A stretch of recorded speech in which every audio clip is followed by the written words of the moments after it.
Semua agama itu semuanya mengajarkan kebaikan. Jadi apa harus kita berbeda dengan itu? Anda merasa benar sebagai Muslim, sedangkan yang lain juga mengajarkan kebaikan. Mungkin pemikirannya saja. Semua agama itu semuanya mengajarkan kebaikan. Jadi apa harus kita berbeda dengan itu? Mungkin kadang-kadang kita diajukan dengan pertanyaan itu. Anda merasa benar sebagai Muslim, sedangkan yang lain juga mengajarkan kebaikan. Gimana kita mensikapi? Baik, gini Mas, konsepsi agama itu kan bisa diuji dalam 3 aspek. Ya. Satu aspek ketuhanan, teologinya.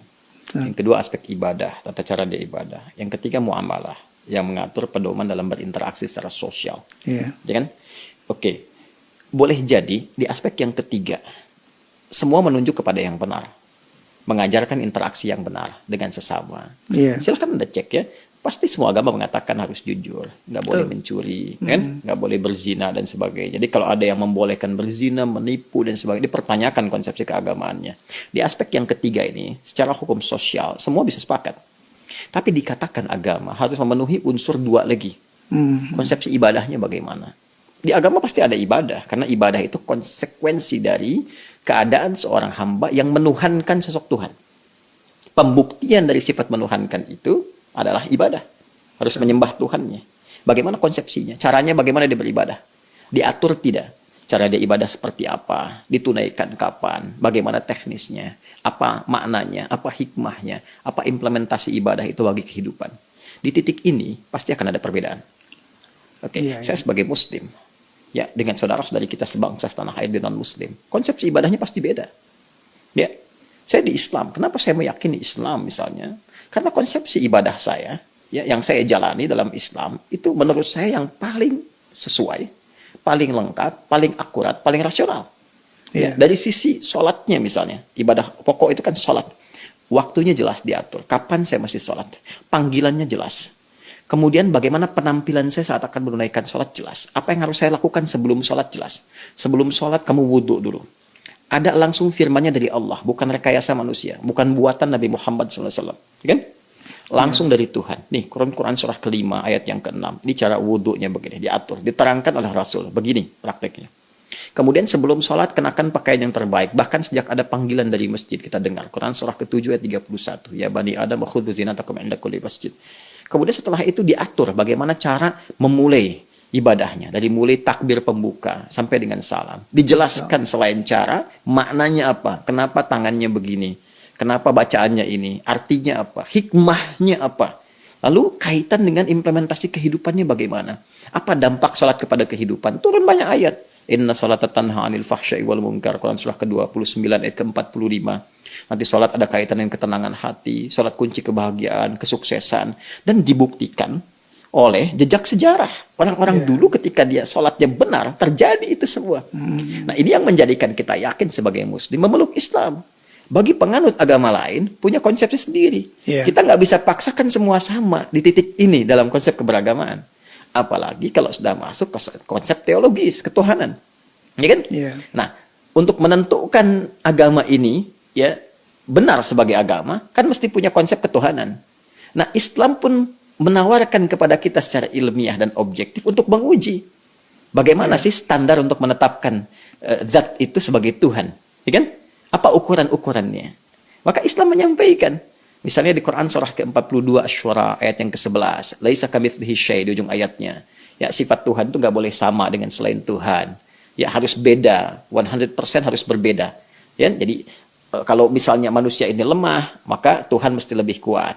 Nggak boleh sama dengan makhluk. Kan? Kalau manusia berpasangan, Tuhan itu harus esa, harus tunggal misalnya. Demikian banyak hal yang bisa ditampilkan. Nah, konsepsi teologi ketuhanan ini, setiap agama itu pasti berbeda. Ya kan? Nah, tinggal kita uji. Kan negara memberikan kepada kita hak penuh, merdeka untuk memilih. Dan dahsyatnya, Al-Quran memberikan kesempatan kepada kita itu secara merdeka. Terbuka untuk memilih. Bahkan dalam aspek teologi, di Quran surah ke-47 Muhammad, ayat yang ke-19, kata Allah, fa'lam. Anda mesti punya dasar pengetahuan. Annahu untuk menetapkan la ilaha illallah, untuk menetapkan tiada Tuhan selain Allah. Jadi untuk menetapkan konsep ilahiyat, teologis, ketuhanan, yang meyakinkan kepada kita, oh ini Tuhan saya Allah. Ya kalau ditanya kenapa Anda nggak pilih Tuhan yang lain, kata Allah, Anda jangan sekedar bersyahadat misalnya, mengatakan asyhadu an la ilaha illallah. Itu syarat pertama menjadi muslim, syahadat. Tapi kalau Anda ingin kuat, ya dengan syahadat itu, dengan keyakinan teologi Anda itu, menuhankan Allah. Ini ilmunya loh. Makanya di Islam ada akidah, ilmu tauhid, fikul akbar. Nah, jadi boleh jadi semua agama itu punya konsepsi yang sama dalam aspek muamalat, interaksi sosial yang membawa norma-norma kehidupan dalam ragam interaksi sosial. Tapi bisa berbeda dalam konsepsi ibadah dan ketuhanan. Dan aspek ketuhanan yang paling pokok. Ya kan? Iya, iya. Jadi kalau semua sama, berarti kan mesti ada yang spesial yang beda kan? Ya, betul. Nah, itu yang menjadikan Anda, saya, kita melihat yang spesial ini bagi saya. Konsepsi Islam sangat jelas, tidak ambigu. Ya, menentukan ketuhanan jelas. Fa'lam annahu la ilaha illallah. Innani anallahu la ilaha illa ana fa'budni. Ya, saya Allah, kata Allah, nggak ada Tuhan yang dipertuhankan selain saya. Ya, maka sembah saya. Nah, saya mencari, saya membandingkan, melihat dengan keyakinan lain, saya temukan yang paling jelas. Tidak ambigu, tidak susah dipahami sebagai muslim ya. Ya, dan saat yang bersamaan ketika kita meyakini Allah pun sebagai Tuhan, memeluk Islam, beribadah dalam Islam, saat yang bersamaan tetap diminta oleh Al-Quran, la ikraha fid din, gak boleh paksa orang. Betul, Indah gak? Iya, indah sekali. Lakum dinukum waliyadin. Hormati keyakinan orang lain. Kamu meyakini Islam sebagai agama yang benar, ya, tapi hormati orang lain juga.